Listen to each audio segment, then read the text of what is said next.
Nossa mente não é algo que pode ser tocado, assim como o cérebro. Ela é o que chamamos de estado da nossa consciência. É o processo realizado ao lidar com diferentes situações, controlando as ações e reações que temos com tudo que acontece no dia a dia. A nossa mente, ela é o desenvolvimento do nosso cérebro dentro das interações que ele recebe de estímulos do meio ambiente. Então, deste processo, da nossa capacidade biológica de lidar melhor ou pior com esses estímulos, é que a nossa interação vai se dar de uma maneira mais adequada ou menos adequada. Todo pensamento ele é produto de uma série de circunstâncias, por exemplo, que envolvem linguagem, que envolve a parte de memória, a parte comportamental. A nossa mente, as nossas coisas, não é algo que está aqui voando, está dentro do nosso bolso, não, está dentro do nosso cérebro. Que quando ele se compromete, quando ele fica lesado, ele vai ter problemas na capacidade de interagir com o meio ambiente. Então, assim, nós podemos adoecer, em outras palavras, podemos adoecer dessa interação. A mente nada mais é do que o produto do funcionamento do cérebro. Os comandos mentais estão totalmente ligados entre si para controlar as reações.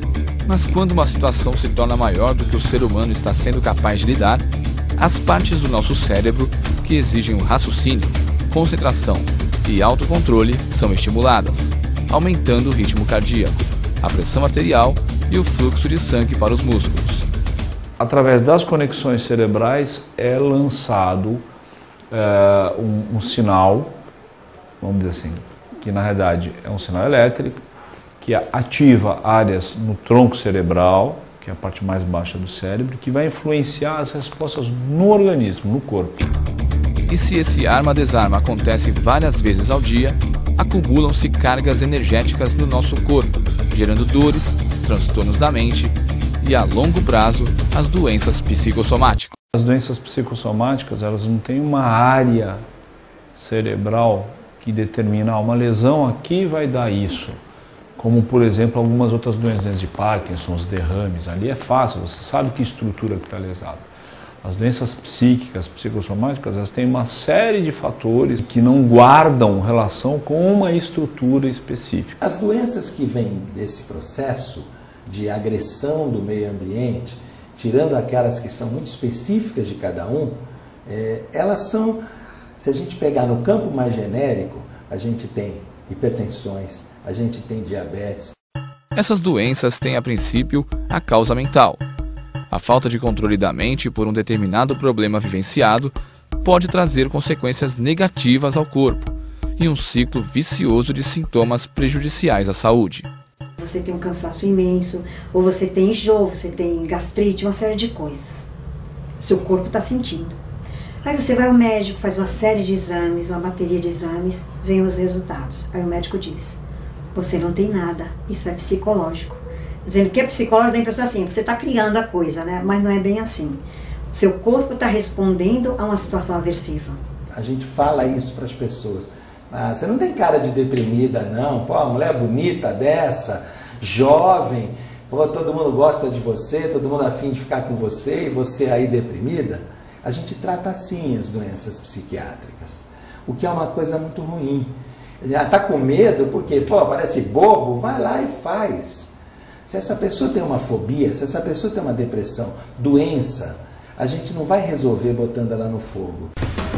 O ser humano, de fato, reconhece que passa por diversas situações do cotidiano, em que o enfraquecem em todos os sentidos, mas não se dá o tempo necessário para perceber que a sua mente precisa de cuidados e sua vida precisa de mudanças positivas, antes que seja tarde demais.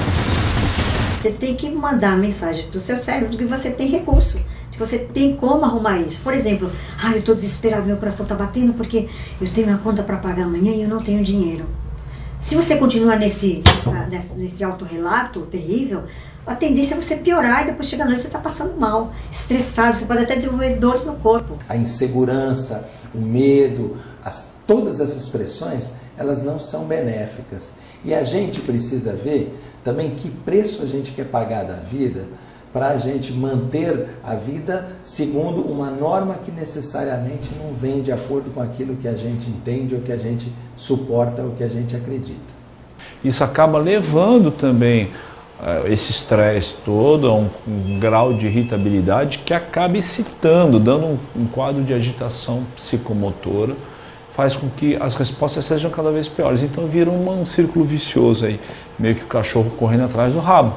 Você entendeu? Você responde mal, você hiperexcita as tuas respostas, hiperexcita a tua mente, o teu cérebro e tal, e a resposta ela é sempre exacerbada, ela é maior do que deveria e as coisas ficam ali naquele balaio ali de gatos e a resposta geralmente é ruim.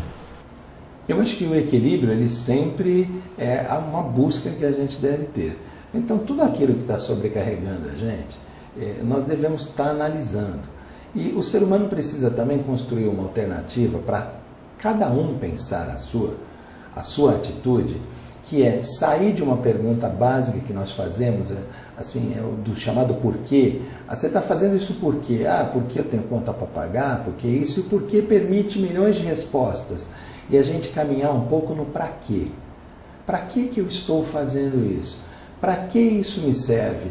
Para que isso é fundamental na nossa vida? Eu acho que se a gente consegue mudar um pouco isso, a gente já consegue ter ideias de algumas coisas que talvez nós possamos deixar de lado e diminuir um pouco a sobrecarga emocional e física que a gente tem sobre várias demandas do cotidiano, né?